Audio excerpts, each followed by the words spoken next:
मयूरभंजर विभिन्न ब्लॉक पर 420 कोटी ऊर्ध्व उन्नयनमूलक प्रकल्पर शुभ उद्घाटन और भित्तिप्रस्तर स्थापन कले मुख्यमंत्री।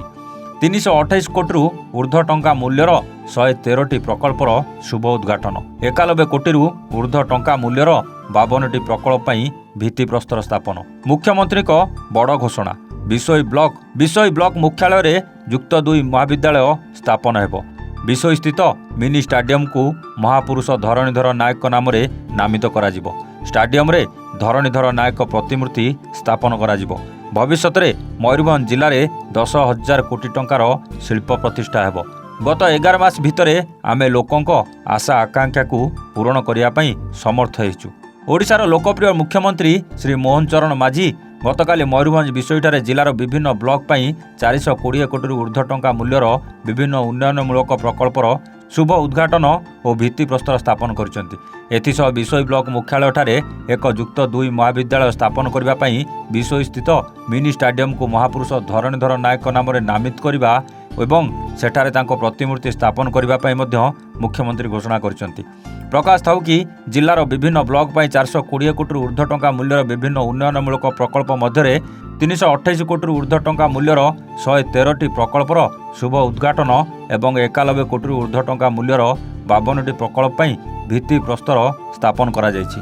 विशोई मिनी स्टाडियम ठारे आयोजित एक कार्यक्रम में जोगदेई मुख्यमंत्री कहिथिले जे मयूरभंज जिलार विकास यात्रार एसबु प्रकल्प गुड़िक आउ एक नुआ अध्याय जोड़िला। आज दिनटी जिलावासी गर्व और गौरवर विषय। यह समस्त प्रकल्प गुड़िक रायरंगपुर, कुसुमी, विजयतला, बहलदा, जामदा, तिरिंग अंचल विकास एक नुआ धारा सृष्टि करने सहित समृद्ध ओडिशा गठन पर मूलदुआ पकाइब। यह सब प्रकल्प गुड़िक मध्य ग्राम्य पानीय जल प्रकल्प, मेगा पाइप जल जोगाण प्रकल्प, विद्यालय भित्तिभूमि उन्नतीकरण, बैंक सुविधा, स्वास्थ्य केन्द्र, सड़क निर्माण प्रकल्प, आदिवासी संस्कृति भवन एवं अन्यान्य सरकारी भित्तिभूमि रही बोली मुख्यमंत्री कहते। से पुणी कहते गत 11 मासरे आमे लोकों आशा आकांक्षा को पूरण करने समर्थ होइछु। यही स्वल्प समय मध्य श्रीमंदिर चारिद्वार खोलिबा हेउ किंबा माँ मानक पई सुभद्रा योजना हेउ कि चाषी भाई मानक पई धानर सर्वनिम्न सहायक मूल्य 3100 टंका हेउ मात्र 24 मिनिट रे निर्णय नैथिलु जहाँ गत 24 वर्ष रे होई पारि नथिला। सुभद्रा और चाषी मानक पई सहायता आज ग्रामांचल अर्थनीति को मजबूत करिछि। आहुरी मध्य चाषी भाई मानक पई आमे सीएम किसान योजना आरंभ करिछु। सुभद्रा योजना रे आज राज्यर 1 कोटी ऊर्ध्व महिला उपकृत होइचंती।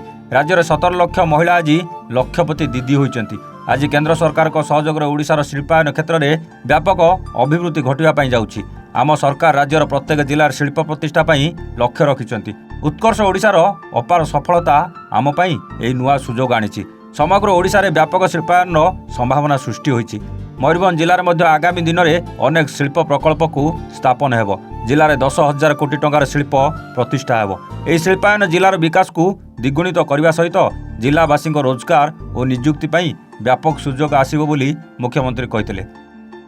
आम सरकार होउछि लोकंक सरकार। आमे कथारे नुहे कामरे विश्वास करू। शासन व्यवस्था एथिपाई आमे परिवर्तन आनिछु। वर्ष वर्ष धरी लोकों आपत्ति अभियोग सरकार और जनप्रतिनिधि माने शुणु नथुले आमे व्यवस्थार परिवर्तन आनिछु। सेथिपाई निर्वाचित लोक प्रतिनिधि माने सीधासलख भाव लोकों अभियोग शुणुचंती और तार समाधान व्यवस्था करुचंती। ओडिशार विशेषकर ग्रामांचल महिला माने आज आर्थिक दृष्टिकोण सशक्त और स्वावलंबी होइचंती। ओडिशार ग्रामांचलवासी आर्थिक अभिवृद्धि पई निश्चित रूपे एक भल समय आसी बोली से कहिथिले। 2036 सुधा एसबू लक्ष्य हासिल करने आम 36टी स्पष्ट कार्यक्रम प्रस्तुत करिछु। एहाकु कुआ जायछि 36 पाई 36। आपण मानक सहयोग रे ओडिशार 4.5 कोटी लोकों उद्यम आमे गढ़िबु समृद्ध ओडिशा। यह हेब आम समस्तंकर स्वप्नर ओडिशा। समृद्ध ओडिशा रे आमे शिक्षा, स्वास्थ्य, शिल्प, भित्तिभूमि आदि सबु क्षेत्र में उत्कर्ष हासिल करिवार लक्ष्य रखिछु। ता सहित समाजर शेष दाटे रहउथबा भाई भौणी मानकु जेपरि सबु प्रकार मौलिक सुविधा उपलब्ध हेब से दिगरे मध्य आमर उद्यम रहिछि। समस्त विशुद्ध पानी, उन्नत स्वास्थ्य सेवा, गुणात्मक बिजुली, गमनागमन सुविधा एसबू उपलब्ध हेब बोली मुख्यमंत्री शेष में कहते।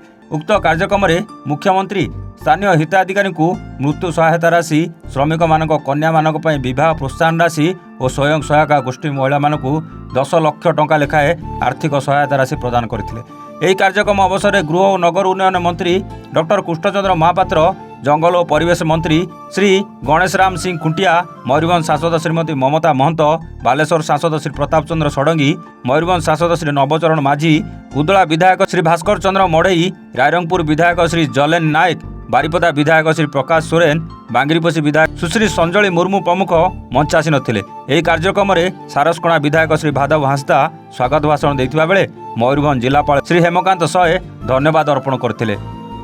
मयूरभंजरू Malay Kumar Nayak report, A1 Odisha.